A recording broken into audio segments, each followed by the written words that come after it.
ज्ञान भूमि है और आप सब लोग यहाँ पर सद्भावना सम्मेलन में डुबकी लगाने के लिए, स्नान करने के लिए, गोता लगाने के लिए आए हुए हैं।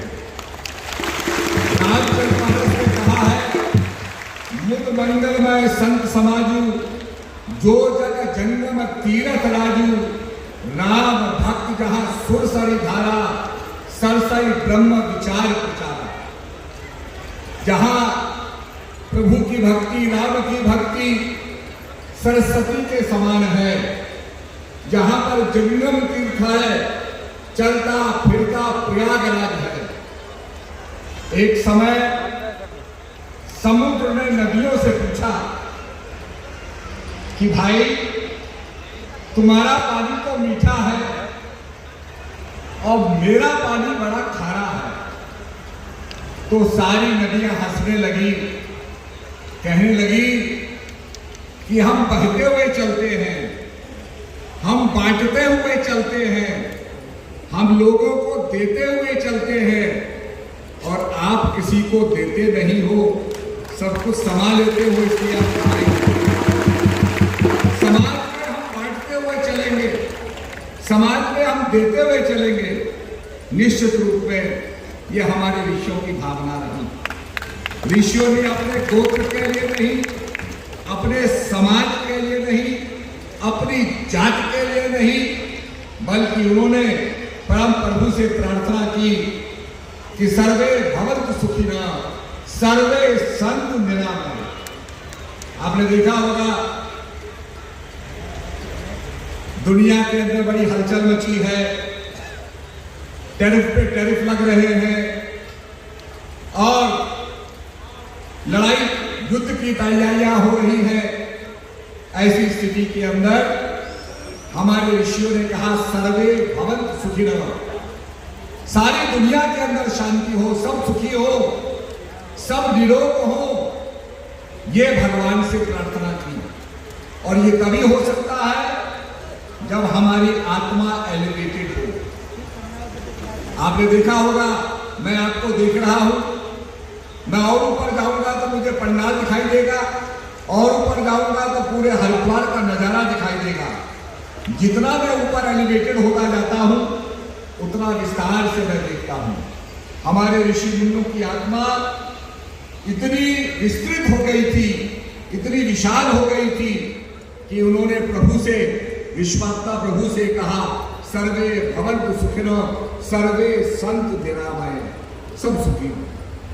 तो आज निश्चित रूप में दुनिया के अंदर रेयर अर्थ के बारे में चिंता हो रही है, क्योंकि जो टेक्नोलॉजी आ गई है, उस टेक्नोलॉजी के अंदर रेयर अर्थ की आवश्यकता पड़ती है। मैं हमेशा ये कहता रहा, इंडिया नीड्स रेयर अर्थ। और आपने देखा होगा, जो अमेरिका ने कहा कि हम ग्रीनलैंड को लेना चाहते हैं, हम कनाडा को लेना चाहते हैं, क्योंकि उन देशों के अंदर रेयर अर्थ हैं। स्कैंडिनेवियम, ड्यूटेरियम, 15 लैंथेनाइट्स, ये सारे के सारे जो है रेयर अर्थ हैं, जिनसे हमारे मोबाइल फोन, सेमीकंडक्टर्स, टेक्नोलॉजी हमारी चलती है। तो निश्चित रूप में ये धरती के अंदर है और आने वाले समय में इन्हीं की होड़ बचेगी। परंतु इसके अलावा हमें सोचना होगा कि संसार के अंदर शांति हो, लेट देयर बी पीस। और ये शांति के लिए मैं ये कहना चाहूंगा कि पेड़ के नीचे 2 आदमी बैठे थे। उधर से नारद जी जा रहे थे। नारद जी ने देखा 2 आदमी बैठे हुए हैं। नारद जी को देख के उन्होंने प्रणाम किया, अभिवादन किया और नारद जी से कहा कि हे ऋषिवर, आप तो भगवान विष्णु के प्रिय हैं, पात्र हैं, आप भगवान विष्णु से मिलते रहते हैं, कृपा करके ये पूछिए कि हमें भगवान का दर्शन कब होगा। नारद जी भगवान विष्णु के पास पहुंचे, प्रणाम किया और 2 व्यक्ति जो पेड़ के नीचे बैठे थे, उनके प्रश्न को भगवान के आगे रखा। तो भगवान भगवान मुस्कुराने लगे और कहने लगे कि जिस पेड़ के नीचे वो बैठे हुए हैं उस पेड़ के सारे पत्ते जब झड़ जाएंगे तब इनको भगवान का दर्शन होगा।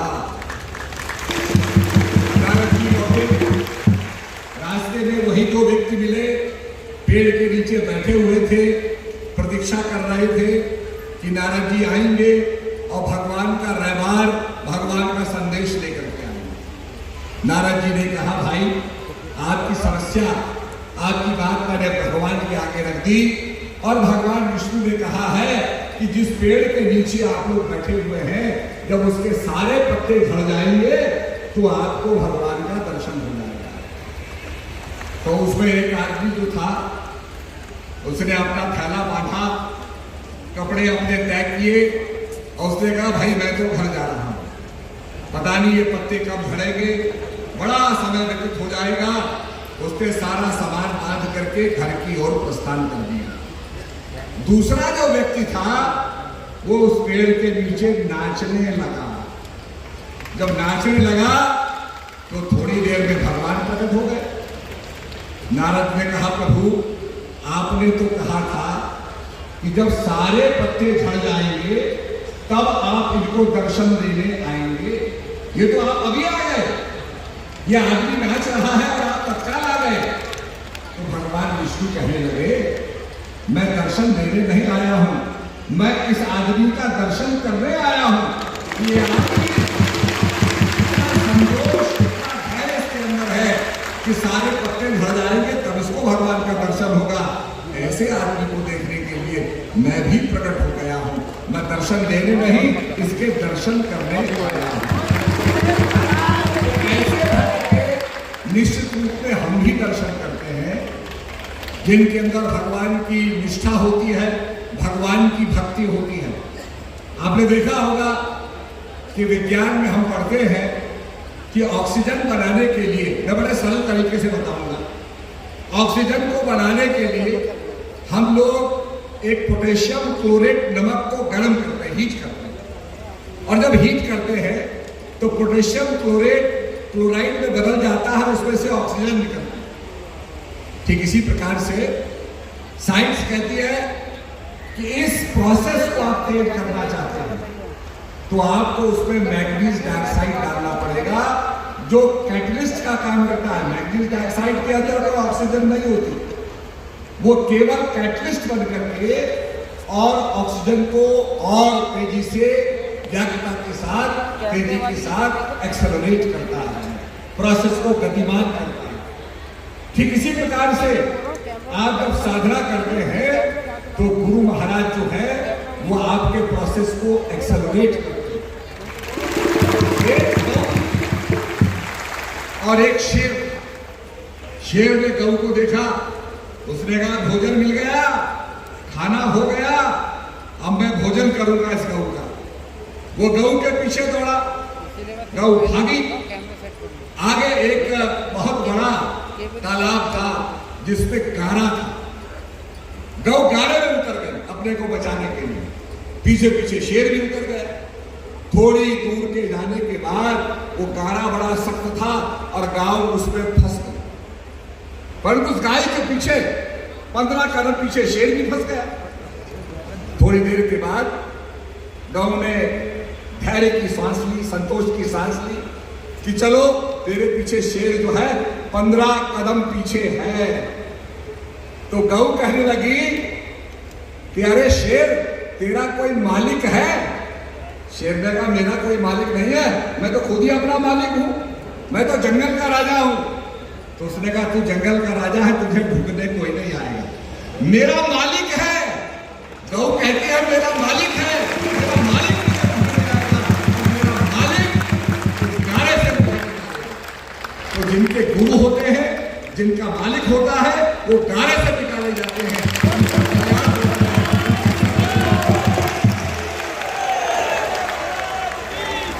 मैं यही कहना चाहता हूं कि हम नदियों की तरह बांटना सीखें।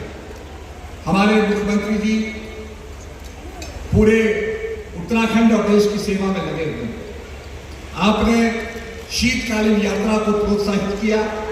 शीतकालीन में पूरा पहाड़ सुनसान हो जाता था, हमारे कपाट बंद हो जाते थे, और आपने खरसाली में, मुखबा के अंदर, ऊखी मठ के अंदर और पांडुकेश्वर और जोशी मठ के अंदर शीतकालीन यात्रा शुरू करके यात्रियों को प्रोत्साहित किया। इससे हमारी इकोनॉमी बढ़ी, अर्थव्यवस्था बढ़ी। आज हमारे 5,000 से ऊपर हमारे होम स्टे हैं और बच्चों को रोजगार मिल रहा है। जो काम के लिए दिल्ली जाते थे आज लौट करके होम स्टे चला रहे हैं और पैसा कमा रहे हैं।